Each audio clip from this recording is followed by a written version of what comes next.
Using participle phrase, part 2.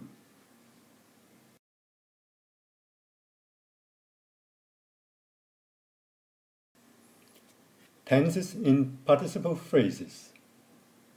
上一課我哋提過 present and past participle phrases。今一課我哋繼續教 participle phrases 嘅 tenses。What do we do if the active verb is in perfect form, such as present perfect or past perfect? We will use the construction having plus the past participle in the participle phrase. Take an example. I have told you many times. I don't want to repeat. Have told is in the present perfect form. So to convert this into participle phrase, we will have having told you many times, I don't want to repeat. Another example. Peter had left Hong Kong for months. He started to feel homesick. Had left is past perfect tense. So to convert this to participle phrase, we have having left Hong Kong for months, Peter started to feel homesick.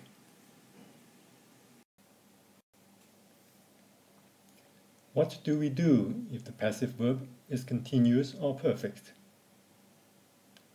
For continuous, we use the construction being plus the past participle. Take an example.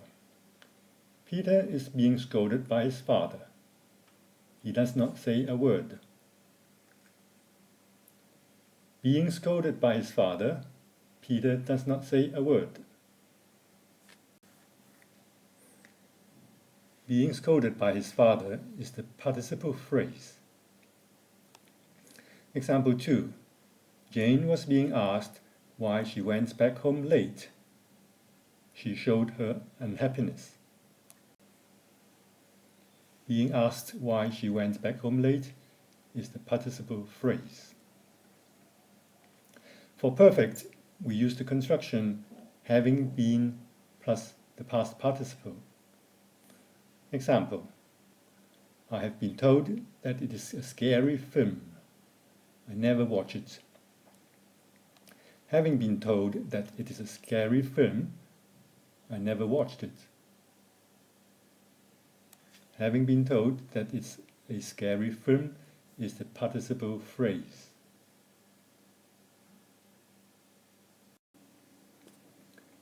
Negating a participle phrase. We can add the word not before a participle phrase to negate it. Example 1. Not having exercised for months, Liz is becoming fatter and fatter. Example 2. Not told Peter has left, Peter's class teacher is looking for him.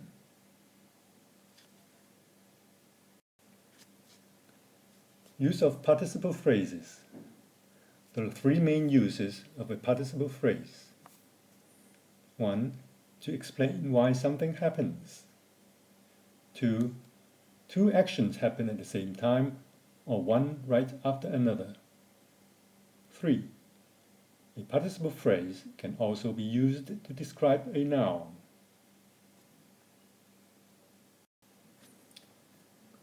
Here's the first use of the participle phrase, to explain why something happens.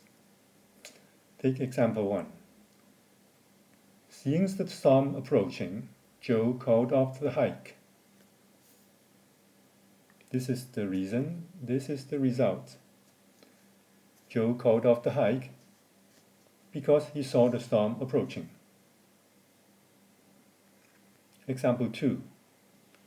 Visited by many people, this camping spot is very noisy.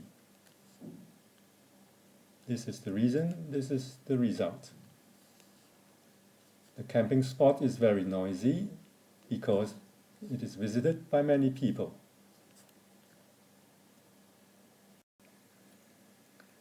Second use of participle phrases. Two actions happen at the same time, or one right after another. Example 1. Putting up the tents, the girls had an argument. The girls had an argument while they were putting up the tent. We can use the present participle phrases with these time words: after, before, since, when, and while. Example: while putting up the tent, the girls had an argument. After seeing the doctor, I went back home. If two actions happen at the same time, the participle phrase can be put at the back. Example: answer the questions using your own words. Example 2. Surrounded by the snakes, the boys started shouting. This is the same as saying the boys started shouting when they were surrounded by the snakes. The third use of a participle phrase. A participle phrase can also be used to describe a noun. Example 1. The girl wearing glasses is my sister. It's the same as saying, which girl is my sister? It's the one who is wearing glasses, not the others. Example 2. The boy shouting is really disturbing. So which boy is disturbing? It's the one who is shouting, not the others. Third example. The boy punished by Mr. Wong ran away. So which boy ran away? Is the one who was punished by Mr. Wong, not the others. Example 4. The cups cleaned should be put back in the cupboard. Which cups should be put back in the cupboard? Is the one cleaned by someone, not the others.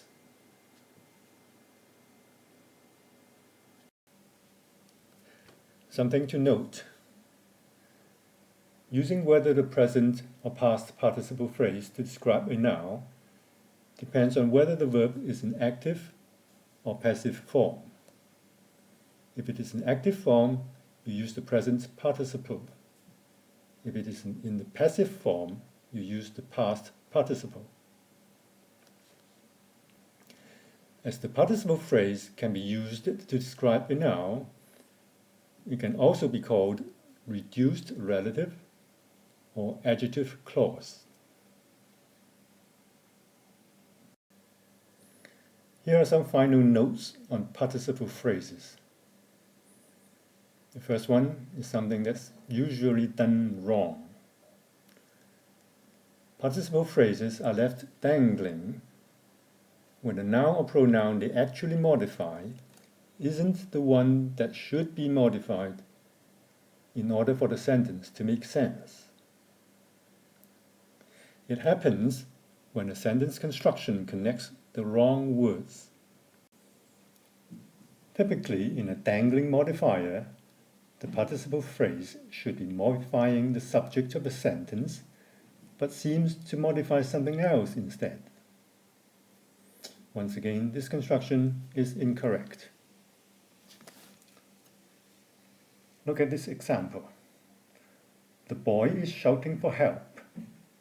The pedestrians call the police. Note that it's the boy who is shouting for help. The following sentence is wrong. Shouting for help, the pedestrians call the police. This sentence means that it's the pedestrians who are shouting for help, not the boy. Example 2. The naughty boys destroyed the nest. The birds made a new one. And look at this sentence. Destroying the nest, the birds made a new one. This sentence is saying that the birds destroyed the nest. Remember, the subject of the participle phrase and main clause must be the same. Otherwise, the sentence is not correct. For further information, watch the Form 5 video on S5 dangling subject for further review.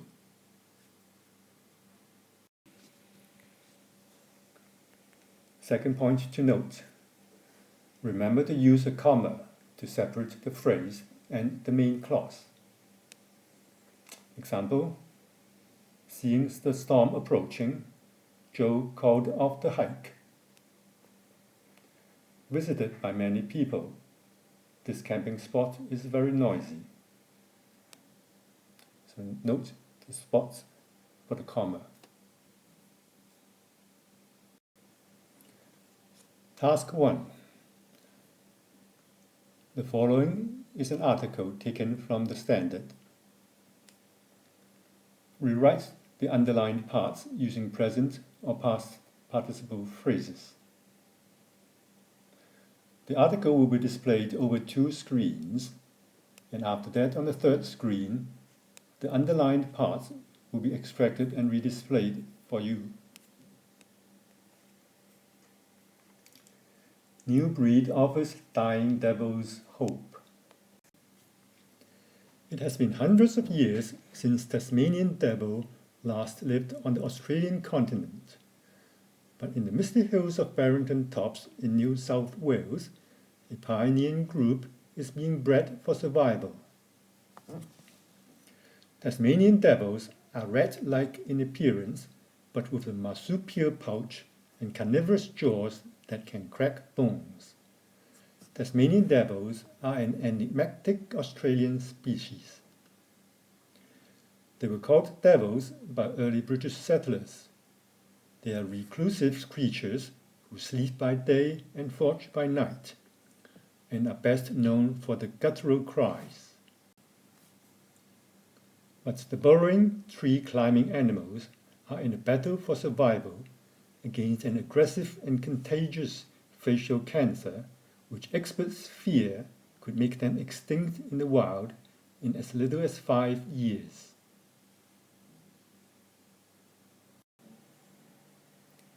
The cancer is spread when a healthy devil bites an infected devil's face. The cancer can cause death within months. That's where Barrington Tops, a national park in the Hunter Valley, comes in. Devil Ark is what keeper Adrian Good describes as a free-range captive breeding project. Devils are kept in densely vegetated pens of between 2 and 3 football fields in size. They are chosen by experts from a genetic stud book to optimize breeding. The keepers are working hard to save the creature. They are targeting 350 by 2016, with plans for as many as 1,000 in the years after. Here are the underlined parts, extracted and put together for your convenience. You can stop the video while you convert them to participle phrases. And when you've finished, resume play, and the answers will be displayed.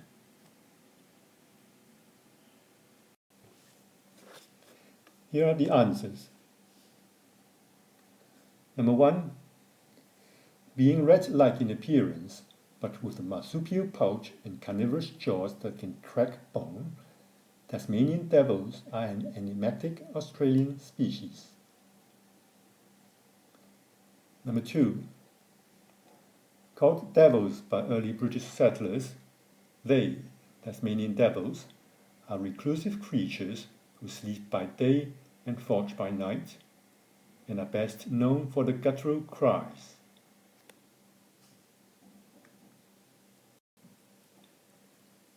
Number 3.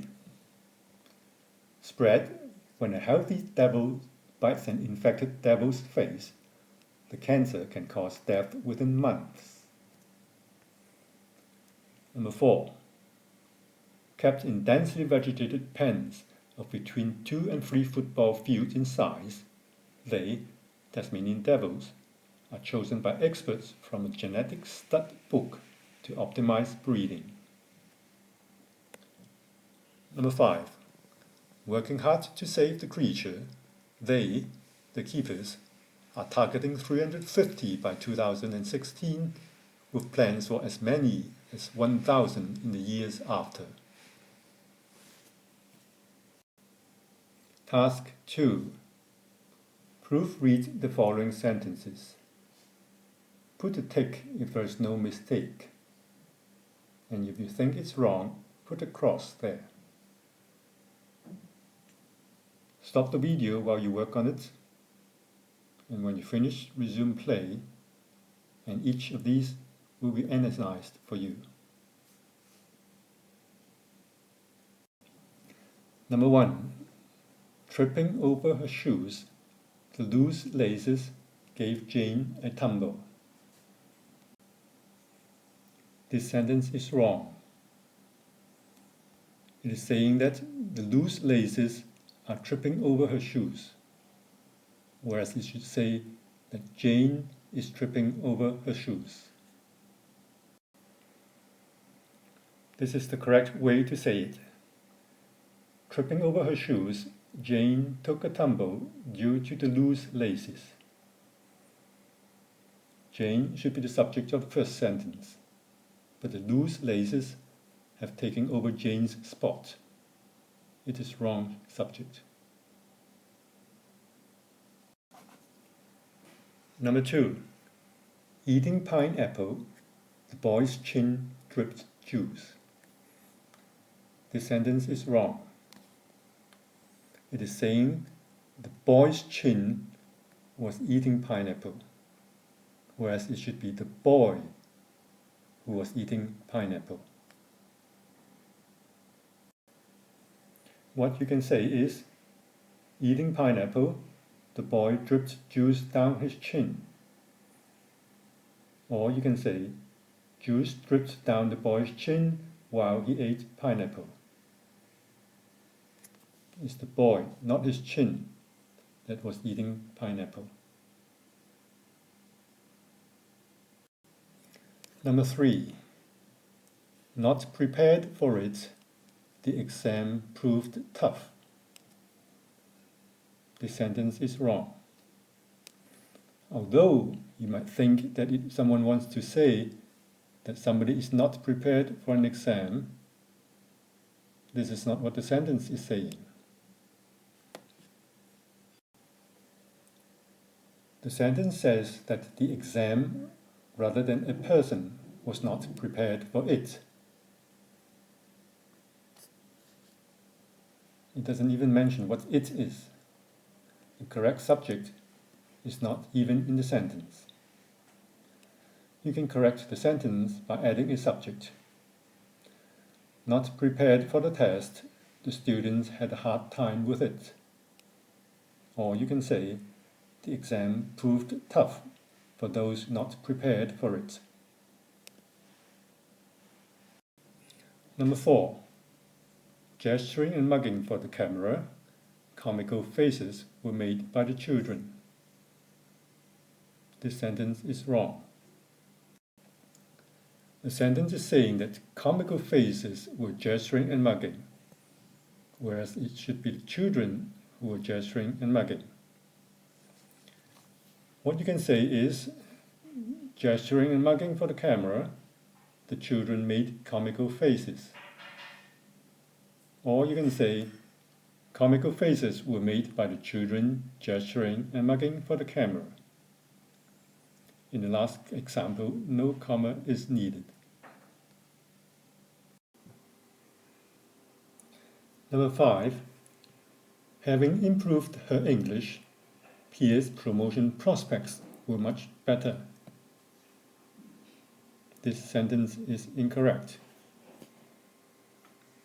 The subject of this sentence is Pia's promotion prospects. And her is describing Pierre's promotion prospect, which is wrong. It should be describing Pierre, not the subject here.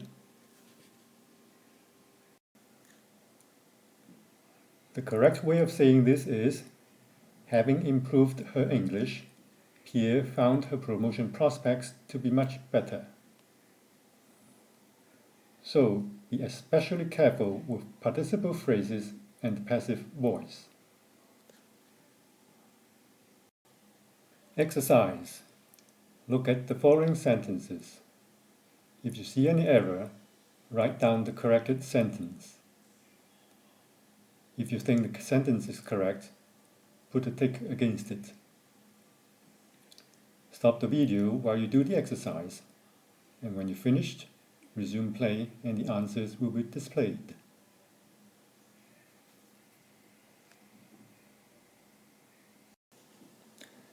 Here are the answers. Number 1.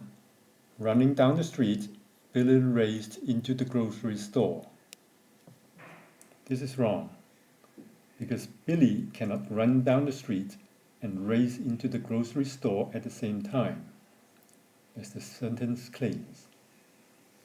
The correct way of saying it is, after running down the street, Billy raced into the grocery store. Number 2. Frances, kicking her attacker, whirled around and ran for safety. This is wrong. For the same reason, Frances cannot kick at the same time she whirls and runs for safety. So the correct way of saying this is, after kicking her attacker, Frances whirled around and ran for safety. Or you can say, Frances kicked her attacker, whirled around, and ran for safety. Number 3. Walking to the lake, Fred imagined making the perfect dive. This sentence is correct. Number 4. Lisa, saddened by her dog's death, vowed to never own another pet. This sentence is wrong, because saddened by her dog's death should be in passive voice. So the correct way of saying this is, Lisa, saddened by her dog's death, vowed to never own another pet.